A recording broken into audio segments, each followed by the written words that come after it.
first of all, I'm someone who don't care.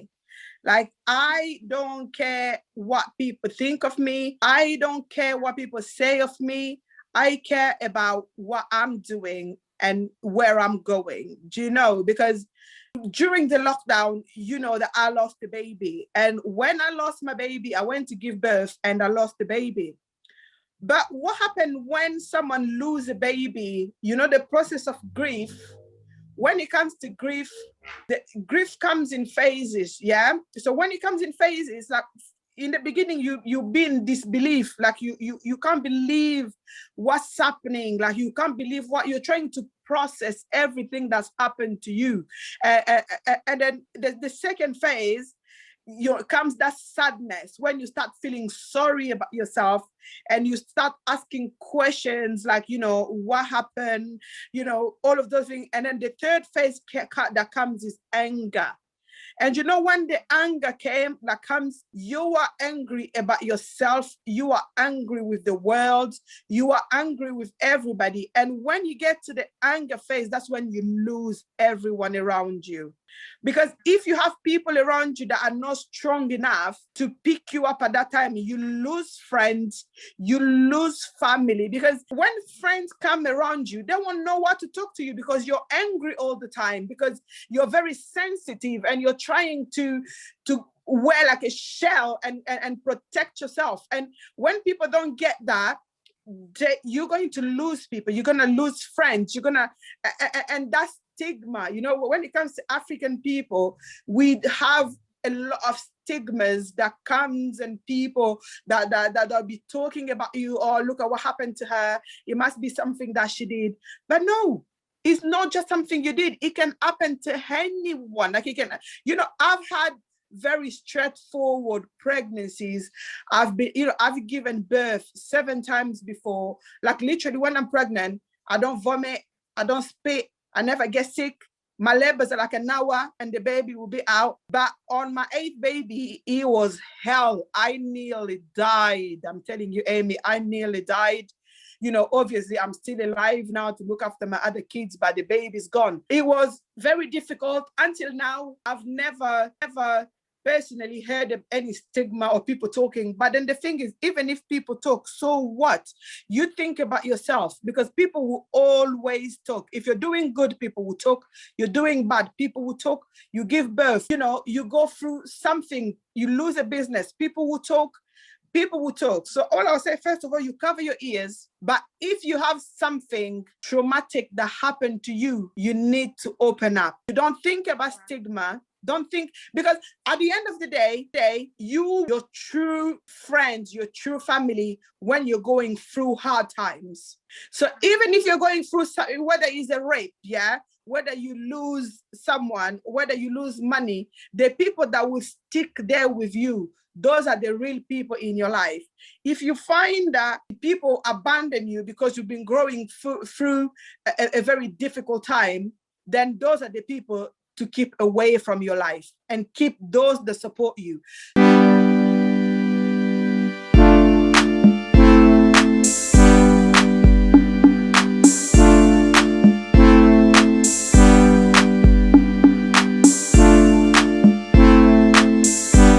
Thank you for joining me today. It's okay, Amy. Thank you for inviting me. So, Dada, I know you by names of Dada, obviously, but my viewers would like to know who Dada is, and and so on. So just kindly introduce yourself. Well, everybody, like you said, everybody knows me by the name of Dada, by actually my name, my legal name, like, my parents, the name given by my parents is Marcella Aronson, which is the name my dad and my mom chose. So Dada is more of like a nickname that was given to me when I was little, because I was the only girl growing in my household. And then, in Swahili, Dada means sister. So I was the sister in the house, and that's why they were calling me Dada and the stage. Yeah, you're known by Dada, everybody. Dada. Yes. Okay. Use Marcella or Dada? Marcella, Dada. I prefer Dada. Is shorter. It's easier. Yeah, I prefer Dada too. Yeah. How are you? Thank you for joining me again on Inspire. I'm okay. Thank you very much, Amy. Thank you for inviting me. So again, who is Dada? Dada is me, all of me. I'm a wife.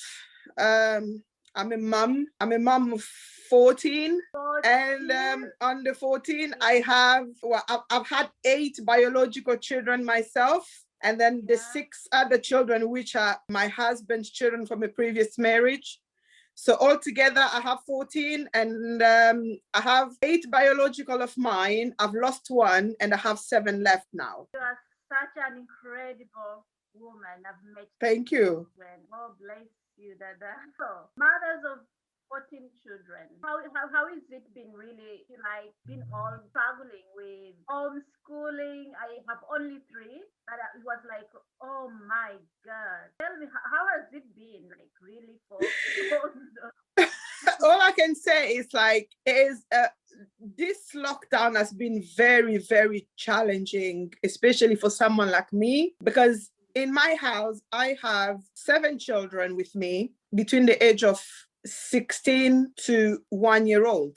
Right. And then what happened is, at the time when lockdown came in, I was pregnant. So, when you're pregnant, is first of all, is very hard and very challenging to look after the house and take care of the children. And on top of that, we had to have the lockdown thrown on us, and we had to have the homeschooling, the children not going anywhere. And the first lockdown was very, very hard because people were not even allowed to go out. And then I had the children, which I had to homeschool them. And I think the biggest challenge as well was the fact that I didn't grow up in this country. I had to learn English. I'm a French speaker. We studied with a French curriculum back home. And you come here, you find the English one. I've never been to school here myself. So literally it was like I had to learn everything from scratch to teach the kids. Yeah, that exactly sounds like, learning a new language. That's how homeschool has myself, everybody has, some people are good at teaching, others are good at other things. Teaching wouldn't be my stuff really. Mm-hmm. Yeah, so imagine you've never been to school here, you don't know this system. So how did you go? Because you had to do it anyway. I had to go with the vibe. I had to sit there, literally Google. I had to have my phone and I'll be Googling. I'll be like, oh, how can I do this? How can I do that? So I had to Google everything. I had to learn. I had to have books, and I had to teach. Like when it comes to teaching the kids, they had to explain to me other things that I didn't even know myself. And then whatever little knowledge I had on my head, I have to transform it into something big and try and put it in the head and teach them again, especially like maths. I'm not that good at maths and chemistry at all. So I was good with like the English lessons and all the other things. But when it comes to maths and chemistry, it was very, very difficult to, for me and for the children. But somehow, we did have a lot of help as well, like from the teachers. So if there's anything that you can't really do yourself, or you don't know, you have no idea about, we had to call the teachers and they're going to explain to us what to do with them. But it was very, very challenging. But here we are, 1 year on, we're still in the same situation, more or less, but it's getting better. Yeah. So again, obviously, many people are facing challenges. I mean, financial challenges. Non-essential businesses are all closed, and I know you are an entrepreneur woman. I know you as a woman who owns a hair salon, and all of a sudden all these are closed, and you have all those children. Tell me that anxiety of seeing the business closing, and how does it makes us feel very unstable, financially. I think it makes everybody very unstable. People that works for themselves, people that own businesses, it's been very hard on everyone. When you do get like government grant and stuff, but government grant doesn't really cover all the expenses that a business require. So it's like you have to run on a minimum, like a very minimum amount of funds, and is very, very difficult and challenging. Like in my own case, I had to put all like everything on one side and not think about anything, and then just forget it and concentrate like 100% on the house, on the family, on the children, because I had a lot of things happening in my life, that pushed me to take a step back and then put like all like business issues and matters on one side and just focus on the family. So, but again, having 14 children, like you mentioned, and having obviously them on a minimal income, knowing that you're not working. Tell me that strategy of managing to look after the children to obviously meet their needs, knowing that you actually have a limited income. I think during the lockdown with minimal income, it's been hard, but then I think it all depends on how you actually run your family and your household. Because when it comes like for me running my household and my family, sorry, it hasn't been that difficult for me. First of all, because we've been in the house, we like not going anywhere. And when you're going out, that's when most of your expenses go, where you have to go out, you have to eat out and do all of that. So I didn't get you there. I mean, go out and do some shopping. So there were nothing like shopping involved. Yes, exactly. Well, we've been shopping online. When it comes to the kids, there's like nowhere for them to go. So they don't need new trainers or all of this. So they don't really need it, which was a bonus because it makes you save some money. And then, we had to spend a lot on internet because the internet is what kept us going in the house. TV and internet and Netflix and all of that. And then food, that's the issue, is mainly the food. So tell me about the food. Because with the food, I have 5 boys in the house, and boys, they just eat and eat and eat and eat. I can imagine in and out of the It is. So it's like as soon as they go in the kitchen, like if I'm asleep and they go in the kitchen, just know everything is going out. Like you will go through 2 to 3 loaves of bread per day.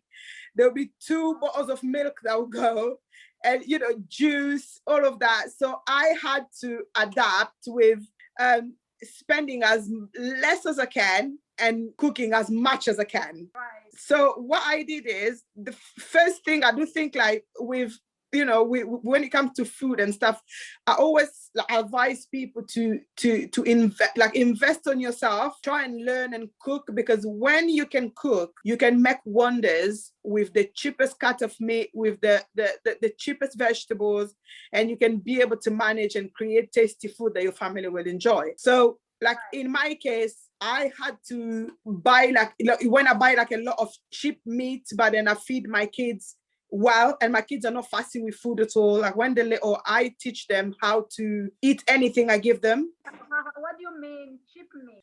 Cheap meat is like, let's say, things like tripe, things like pig's trotters, things like I don't know, like when it comes to chicken, I go and buy like the egg laying hens, which is like the cheapest one in the chicken range. You know what I mean? So it's like so I'll literally go to the butchers and tell them, give me a bag of bones. If you have a bag of bones, just give it to me. And then you take the bag of bones and you can create a soup with it, put some potatoes and vegetables in there, and you feed to the kids and they're happy. Oh my goodness. Yeah, and then I had to adapt, like in the, when it comes to buying stuff, I had to have a lot of flowers in my house. And then I would just make like puff, like a big box of puffs lives on, you leave it on the table, and that'll be the snack throughout the day. Okay. So what would you like roughly spend per day feeding the family, the whole family, on a daily basis? How much would it take with that cheap meat, really? I hadn't even had that type of meat existed, but at least now I have an idea. I think it all depends on the size of your family, but like in my family with 2 adults and 7 children, I can manage with £5 a day. £5 a day? Yes. You must be kidding, Dada. No. Like, £5, that would be the minimum.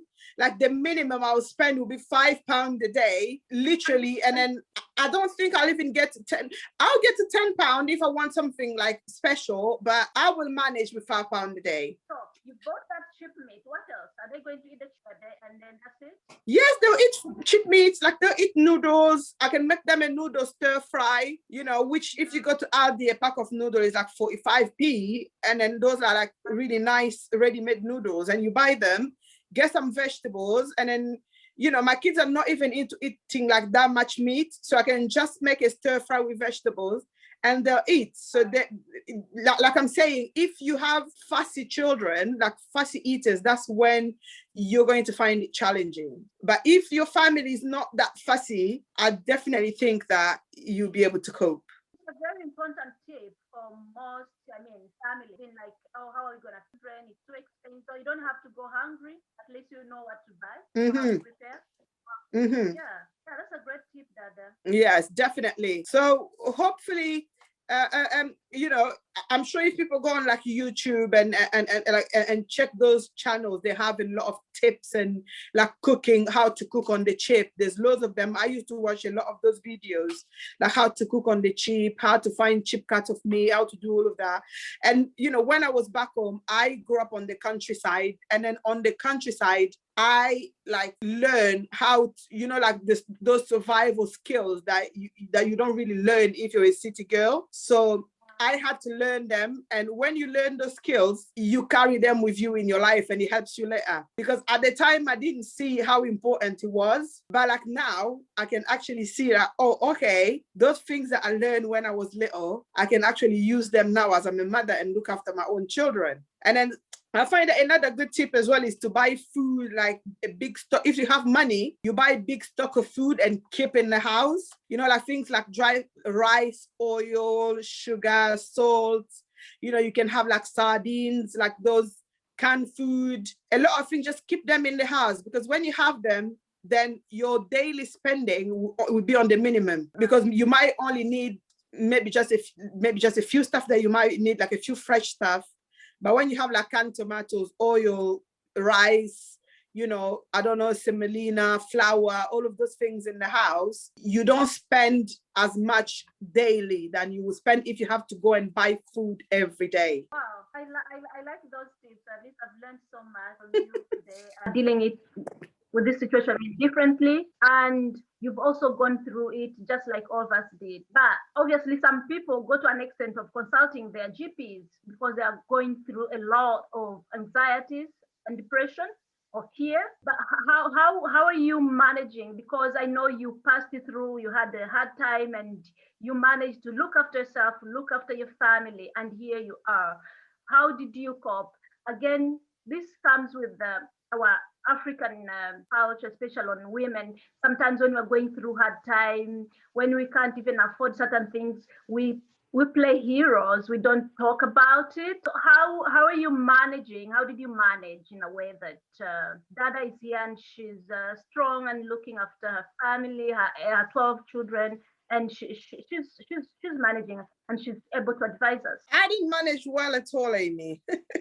I didn't manage well at all, because as African women, like you said, we tend to play hero at all. And that the African woman has always been portrayed like that strong, we always carry that hero role. And sometimes I think it is very detrimental to our health, to our mental health. And when it comes to mental health, when it comes to African people, we don't really look into it as much, so we tend to like blame everything that happened in our life to demons and whatever uncle and auntie in the village that's trying to bewitch you. But mental health is real, Amy. Personally, I've never been someone with any mental issue. Like I've never, in my whole life, I've never experienced any mental issue before. I've never had anything to do with depression, anxiety before. But let me tell you that during this lockdown, I had to go and see my GP because of depression and anxiety. Right. And it's something that's never happened in my life before. And but it did happen. I never knew. Like I had anxiety to the extent where I thought I was having a heart attack. Like I was having palpitations, like really bad one. I was like, okay, I think I'm actually having a heart attack now. And then I had to go and see my GP, and she told me that it was actually anxiety. I never knew what anxiety was. I had to Google it and find out, get some more informations. Because of the lockdown, everything happening, financially, everything's happening, even just spending the whole day with the children around screaming in the house, that has an impact of your mental health. And, a lot of relationship have been broken because of people being too locked down together in one place and not going anywhere. Some relationship obviously did get better, but a lot of them have been broken because of that, because of people being together too long in one place and driving each other crazy. And, I had to consult my GP. Obviously I was offered anxiety tablet, and I was like, I rather not. When I heard about the side effect, I was like, I rather not take it. I'm gonna do it the old-fashioned way, try some meditation and a breathing technique and see if it's gonna work. It is getting better. I'm still not fully recovered, but it definitely getting better. I'm on the right path. Wow. I'm so glad you were able to actually open up your. But what about some African women? Don't get me wrong, but we try to deal with it ourselves. We don't want people to even know that we're going through something hard. Don't want to seek for help. Want to try to do it on our own. And before you know, someone gets even a serious problem. But what do you advise them really? I don't know why, but I've seen many really not willing to open up. The questions that I've asked myself as well. I've said, okay, is he actually, as African women, yes, we do deal with a lot of ourselves, but then I think that is something that make us who we are as well. Because if it wasn't for that, then I think we're gonna be like a bunch of whole weak people and crying here and there and killing ourselves. And if you see the way people suffer in Africa, but you will find that the suicide rate is still low in Africa compared to the Western world, where people are actually fine compared to Africa. And in Africa, people suffer more. So I think as African people, naturally, we are very strong mentally. But then I'll always say, for anyone going through mental issues, like mental health, you need a really good support around you. That is first. And that support first comes from your direct family. Like in my case, my support, like I said, like 90% of my support came from my direct family, which I had my husband, I had my stepdaughter, I had my mom, I had my children. And then maybe you have a few friends here and there that can support you. But then and then you have some health professionals as well, like like your nurse or your GP, or people. Like I have a very good GP. Sometimes she will call me on the phone to check on me and find out how I'm doing, just to have a chat. And then those things, and I think I had a really big support as well from a group of women that I am in, which is the friend of sickle cell and thalassemia in Cardiff. And they offered me like a really good support as well, even just for a chat. Yes, it was locked down, but we had the ladies coming knocking on the door. Just we sit 2 meters apart and just have a chat and talk. So that did help as well. But I always say, to have a good support around you that will help you heal and cope, you need your own space, like your own dedicated space that you can run. If you need that time to be alone, you can go in your room. So which, like, again, I'm saying you need to have a very supportive partner or husband or wife, because it's not just women, it happens to men as well. So let's say if the man needs space, he can go and lock himself in the room, sit on his own. Like in my case, if I do need to be on my own, my husband does understand. He'll look after the kids, he'll cook and he'll clean, and I'll sit in the room. Sometimes, Hemi, I used to sit in my room for like 3 days and not even coming down. 3 days, Dada? Yes, 3 days. And what was like going in your mind for 3 days, really alone in your room? I think sometimes there might not even be anything going through your mind. Sometimes it must just be like you just want to be alone and not disturbed. You just want to be on you know, like you want to go in your own shell, like you just want to go and hide somewhere. And I'll just go in my room and stay, like they'll bring me food, they'll bring me breakfast in there, they'll bring me, everything. And, it will happen through episode where sometimes your mind is just empty and you don't even know what to think. You don't know. It's like you lose yourself. Yeah. So you need to have people that are strong enough to understand you and support you through those moments, because like obviously it will pass, but it will take longer if you have no support around you. So you need to have the support around you to cope. Do something that you love. Like in my way, I love art, I love craft, I love all of those things. Like I'll sit there, I'll go into craft, I'll be doing something, I'll be drawing, or I'll be writing, or I'll probably make a wig. So, that is how I cope personally. But then it does affect people in different ways. And, the human body is very amazing at trying to cope its own way. So I say, just let your body go as it wants to go. Don't force anything. Just take it easy, be kind on yourself. And yes, it will pass. Being kind to ourselves. I'm so glad you had that support system around you. I'm just trying to imagine the woman who lives, or a man like you mentioned. So I always talk about women because I know we are there to look after everyone else. But imagine a mom or without that support system around her. How does she really cope? That is a big issue, Amy. That is a very, very big issue, because obviously as African people, first of all, we're not easy to open up. Like we're not easy to open up to other people, because sometimes we're scared. If I talk to this person, they're gonna take my word, they're gonna switch my word and do something else, use it against me, and so on. Exactly. So it's very difficult. Like if you don't open up to anyone, it's very difficult for people to support you. So which means, there are a lot of anonymous chat line that you can talk to people. Obviously, you have to be good at English to talk to those people.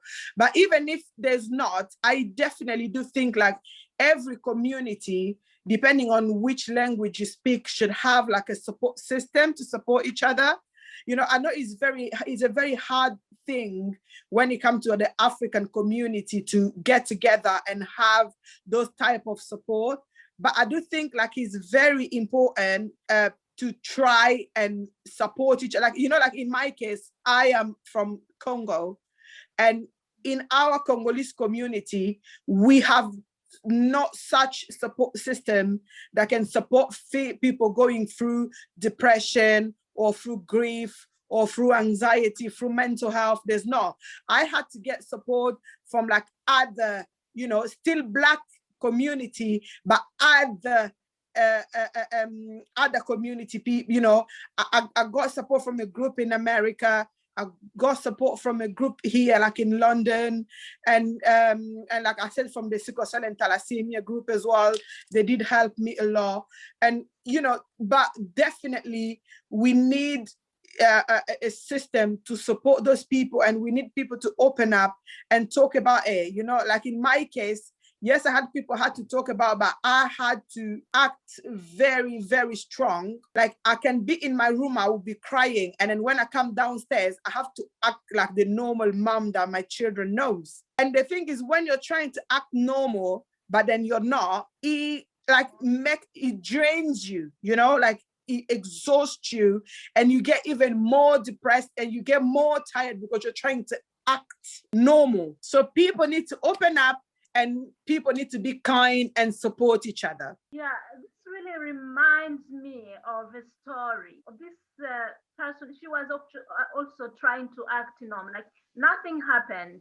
Not because nothing happened. Obviously, something big happened, but she didn't want to be judged. She wanted to keep it by herself because people would judge her and use her words and talk negative things about her. So she decides to just keep it herself. Imagine losing a baby. I mean, yeah, having a miscarriage and you don't want to talk about it because people are going to say that maybe she did something in the past or something. So that is stigma that makes us keep problems to ourselves because we don't want to be judged. How is it in your situation? Amy, in my situation, first of all, I'm someone who don't care. Like, I don't care what people think of me. I don't care what people say of me. I care about what I'm doing and where I'm going. Do you know? Because during the lockdown, you know that I lost the baby. And when I lost my baby, I went to give birth and I lost the baby. But what happened when someone loses a baby? You know, the process of grief, when it comes to grief, the grief comes in phases. Yeah. So when it comes in phases, like in the beginning, you be in disbelief, like you can't believe what's happening, like you can't believe what you're trying to process everything that's happened to you. And then the second phase, comes that sadness when you start feeling sorry about yourself and you start asking questions like, what happened, all of those things. And then the third phase that comes is anger. And when the anger comes, you are angry about yourself, you are angry with the world, you are angry with everybody. And when you get to the anger phase, that's when you lose everyone around you. Because if you have people around you that are not strong enough to pick you up at that time, you lose friends, you lose family. Because when friends come around you, they won't know what to talk to you because you're angry all the time, because you're very sensitive and you're trying to wear like a shell and protect yourself. And when people don't get that, you're going to lose people, you're going to lose friends, and that's stigma. When it comes to African people, we have a lot of stigmas that comes, and people that'll be talking about you, or look at what happened to her, it must be something that she did. But no, it's not just something you did. It can happen to anyone. Like, it can, I've had very straightforward pregnancies. I've given birth 7 times before. Like, literally, when I'm pregnant, I don't vomit, I don't spit, I never get sick. My labors are like an hour and the baby will be out. But on my 8th baby, it was hell. I nearly died. I'm telling you, Amy, I nearly died. Obviously, I'm still alive now to look after my other kids, but the baby's gone. It was very difficult. Until now, I've never, ever personally heard of any stigma or people talking. But then the thing is, even if people talk, so what? You think about yourself, because people will always talk. If you're doing good, people will talk. You're doing bad, people will talk. You give birth, you go through something, you lose a business, people will talk. So all I'll say, first of all, you cover your ears. But if you have something traumatic that happened to you, you need to open up. You don't think about stigma. Don't think, because at the end of the day, your true friends, your true family, when you're going through hard times. So even if you're going through, whether it's a rape, whether you lose someone, whether you lose money, the people that will stick there with you, those are the real people in your life. If you find that people abandon you because you've been growing through a very difficult time, then those are the people to keep away from your life and keep those that support you. So if people turn your matter into a stigma and try to stigmatize you because of that, then those are not the people you should be around. Find other people, but never hide anything because of stigma, because all you do is you're just hurting yourself. Yeah. Oh, thank you so much, Dada. Those are very, very great tips. So what can I say? Today we've learned so much from managing our finances, cooking, and now how to manage our emotion and how to with any problem along with whatever it may come from, or how to manage our mental health. So those are very great tips, and I'm so glad you are here. You are advising us, and God kept you for a reason. Of course. Yeah. And for a moment such as So thank you so much, Dada, and I'm looking forward to talking to you again next time, maybe about your hair salon. Right? Of course, Hemi. Thank you. Yeah. Thank you for having me. I'm really grateful. Thank you so much. Take care. All right. Bye. Bye.